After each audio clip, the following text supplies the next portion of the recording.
Welcome back to Life with our guests, Bong and Stef Patag. Bong and Stef, what are the common misconceptions that people have about homeschooling? Ako na ba? Yes. Ang naririnig ko doon sa mga tao dito, yung pang-artista lang yan. Yeah. Yeah, I read about that. Sige, yeah, yung pang-artista lang naman yan. di ba? Yes, here, it's very it is. common, yes. Ah. I know at least siguro mga 800 families daw na homeschooling in the Philippines, and that's only the Catholic yata. I 800? think yes, 800 families, something like that. It's a big number. I'm really surprised na And it's you're only grown talking so about much. Catholic homeschoolers. Yes, that's only Catholic. Meron pa yung Meron pang non-Catholic. evangelical, So di ba? yes. So, yeah. So, ang misconception yun yung artista. Meron naman, ito, nakakatawa kasi some people think, oh, kasi mayaman kayo, kaya you can afford to homeschool. And then, yung flip side naman, parang pinagtitipiran mo kasi yung anak mo, kaya mo siya hin-homeschool. You can't afford to send him So, both extremes. or her else. So, yes. So, it's funny kasi ganun tinitipid yung, mo, yaman nyo, one parent can just go to work and then the other parent can just homeschool, no? Tapos ang isa pa is you have to be well educated. Yeah, that's true. Right? To be a teacher to your child. Imagine ko rin, ako hindi ko naisip paano magtuturo ng physics Right. or chemistry. Yeah. But But there are resources out there, right? Yeah, you just use your the network. resources are endless. Yeah. Oo. Tsaka yung the fact na hindi kung iniisip natin, hindi tayo marunong magturo ng, let's say, basic math to our child. Anong natutunan mo sa school? I mean, what does that say about your schooling kung hindi mo kaya magturo ng basic math? Pero kanina nakita ko si Nino, he had a book on Latin. I mean, 7-year-old kid reading a book on Latin. Yeah, but I did not know Latin. So kaya you learn also with the child. If that's something that you think should be a vital part of the homeschool, you learn with the child or you use a third-party resource. Madami. It's too many. Yung isang lagi ko narinig, kailangan sobrang mapasensya nung nanay o kung sino man yung mga... Kung sino man yung mostly stay Pero home. lagi mas madalas naman, di ba, nanay yung nagtuturo? Yes. Oo. I think that's a real... Is it true? No. You need a ton No, of it's not. Kasi you grow as a person. I can say na I'm more patient now than I was 15 years ago, let's say. Okay? It's really, homeschooling is not just for the kids, The parents also are homeschooled. You learn about yourself as a person, how you deal with problems, how you deal with other people. All of those things, it contributes to not only the growth of your children, but the growth of yourself as a person, as married couples. It all ties together. Yeah. It's a lifestyle, right? Yeah. Again. Kaya Kanina nabanggit na ni Bong that the impression that homeschool kids are socially inept is not true. So can you expound on that? Yeah, again, it's because of the circles that we run into, and we're very picky about the socialization aspect. They're enrolled in extracurricular activities just like any other kids. They're able to, again, associate with a large age range. They're not confined to their specific age group. So the social skills that they've learned have come natural. It's not the forced environment or anything, but it gives them a bigger breadth of exposure to the different genders and age groups. And you will encounter homeschoolers that are awkward. I mean, sure. but there are awkward kids everywhere, whether public or private or so it's more maturity rather than ganun din. Yeah, it's really. Let me just digress a bit. So, do you choose your kids' friends? Do you have a say? No, not really. They usually are, they discern. And they Siguro know. when they're little. Yeah, when they're little, medyo of course. mas careful. But the natural way that we with the homeschooling groups, they meet. They congregate. They congregate. They have parties. They have teen game nights. They plan things. Birds of a feather, right? Yeah, they kind of flock together. Yeah, that kind of answers my next question. Yeah. Kasi ang impression ng marami is ang homeschool kids nakakulong lagi sa bahay. Oh gosh, no. I mentioned wish. No. I mean, the So only... ano pa yung classroom settings na ginagamit niya? Again, the world is the classroom. Yeah, And of course, for security reasons, we have to be mindful also what activities we do outside. Where, Hindi naman pwedeng anything or we just let goes. them go and do stuff. But no, it's definitely not confined just to being at home.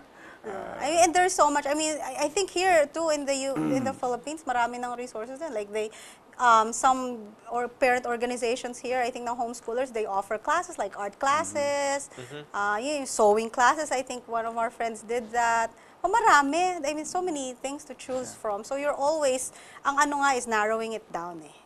Narrowing down the choices. Narrowing down the choices because there's so many. There's so Parang much. if you want, you can be outside of the house doing school everywhere. Yeah. You know, all day, every day. So, ang ano nga is, sige, let's... Pero pag ganun, sobrang fluid ng schedule niya. Yeah, very... Diba?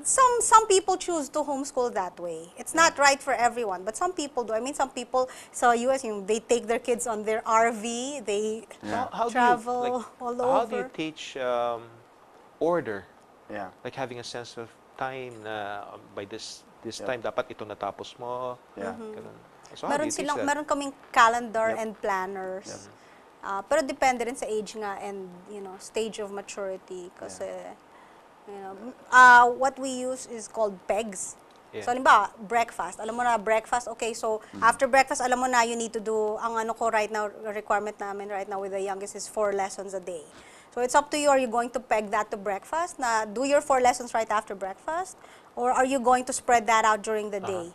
If you spread it out the whole day you'll be doing lessons. Or you can choose to do those 4 right after breakfast, and you're free to do whatever the rest of the day. Kasi nagawa mo na. So you're free to read, jump around. Watch TV? Watch TV, and then, no, not TV. Watch specific shows na we pick for But they them. do learn time management early because they know the incentive to get their work done is they've got more free time, right? So sila na yung nagde-decide, to become efficient, and they go, okay, if I get this done, here's my Yep. reward. Yan na yung So that's kind of 17-year-old namin, ganun siya. 6 o'clock pa lang ng umaga, tinapos na niya lahat. But again, because it's so flexible, and don't just use this as a basis. Homeschooling gives you really the flexibility to do what's best for your kids and their learning style. You're not rigid, right? I think that's the big thing that homeschooling gives, the freedom of the parents, knowing their kids very well. And the kids. Yeah. And freedom of the kids. So, how about your friends sa homeschooling? I mean, do you really have to be friends with the co-op parents? Hindi naman yun required. But it's nice, kasi like-minded parents, so we have the same concerns. Tapos yung, let's say, biology, some things are tricky pag tinuturo. So, alam namin na, okay, we trust each other to have the same concerns about what the kids are learning. So, ganon, parang, cooperative nga eh. Yeah. So do you still teach your kids about sex? Or do you leave it to the homeschool? No, that's really the parents. That's really the parents. So that's not a topic that you would cover in the... If, namin sila sa theology of the body theology classes. of the body. But what we did, di ba ikaw, yung with the guys? I mean, I was with the guys, and it was a couple of dads, and then our boys, kids and right? dads and sons. Yeah, dads and sons, and we went through the theology of the body curriculum. Parang co-op yan? It was an extracurricular. It was not an official co-op, pero yun, parang small group siya. Yeah. They met, once a week for several weeks. The dads got the together. dads and the sons. Said, we're going to do this with our sons because actually, we're mga the best. 5 fathers yata kayo, di ba? With your sons. I'd like to ask you if you have some resources that you can lead our viewers to. Like if they have questions about homeschooling, saan ba sila po pwedeng kumontak? Yung website na alam ko ngayon, yung educatingforlife.co. Educatingforlife.co. Yes. So our viewers can go to that website. Yes. And then merong contact Merong information mga contact doon. information doon, events that are happening. So just general, What if our viewers want to reach you and Bong? Ang Saan ba sila po email pwede? ko is steffoodie@gmail.com. steffoodie@gmail.com. So if you have Yes. questions about homeschooling, you can ask our couple guests. No? You're going to be part of something big next week, di ba? Big. This Catholic Homeschooling Summit. Yes. Can you tell us about it? Yeah. Bali, September 29 sa, I'm not sure how to pronounce it right, Elim global Ellen, yeah. headquarters sa Ah. Quezon City. You can go to the Facebook page Truly Rich and Blessed. Truly Rich rich and and blessed. Blessed, yes. Kay Tina Nandun, Rodriguez yun. She handles all the details. so And how many how many families are expected right there? now, I think mga 24 families. I'm really not sure. I lost track na of And then the... you will be speaking Yes, we will to be this group. speaking briefly. Meron ding Bo Sanchez will be, he has a recording prepared for this event. And also Abby Sasser, who's a homeschooling mom in the US. Na ano So siya. what will you talk about? Christ is our rock, is our Kayong rock. pareho. basically. Yeah, Yeah. yun Tag ang team topic uli namin. kami. Tag team. Oh. Yeah.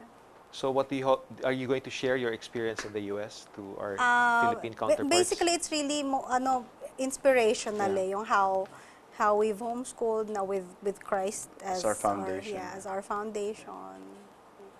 You gave a moniker to your homeschool, di ba? Steph, can you share it? Ano nga pangalan Yeah. ng homeschool Ay, mo? Holy Family School. Yeah, that's Steph yeah. of Oh, the yeah. Holy Family School. Yeah. Yeah. Holy Family School. Yeah. Because Very usually mga appropriate, families no? sa US, they do that. So, what other things can you share to our viewers by way of inspiring them naman? I mean, you're going to talk to homeschoolers, so why don't you address our viewers, give them some words of inspiration? Well, I think with homeschooling, again, you have the flexibility to be with your children and mold them as God intended us to do. So my recommendation would be get all the facts, get the information from the right resources, and make an intelligent decision of what homeschooling really is and see if it really fits for you. Steph? Ako naman, basically, try to find mga homeschoolers who have been there because they will be able to answer your questions and really pray and discern. Yun talaga yung because God made us the primary educators of our children. So, ayun. Yeah, you touched on something that I wanted to ask. So, pag sinabi sa inyo, you're the primary educators, baka sabihin, aren't you carrying it out too far naman with homeschooling? No, I don't think we're carrying it out too far because the family unit is the basic unit of society. So the education has to come from the parents Yeah. to make sure that the society continues to build. So it starts there, and then we expose them to the world in a guided way. Well, our time is almost up. I'd like to thank Bong and Steph Thank for coming you. over, flying over from the United States to guest here. Thank you. you, It's been a Manjoe. pleasure. Ang dami kong natutunan. And I hope our audience also learned a lot. This has been another episode of Life. This is Manjoe Mendoza, your guest host, reminding you that there are no other rights except the right to life.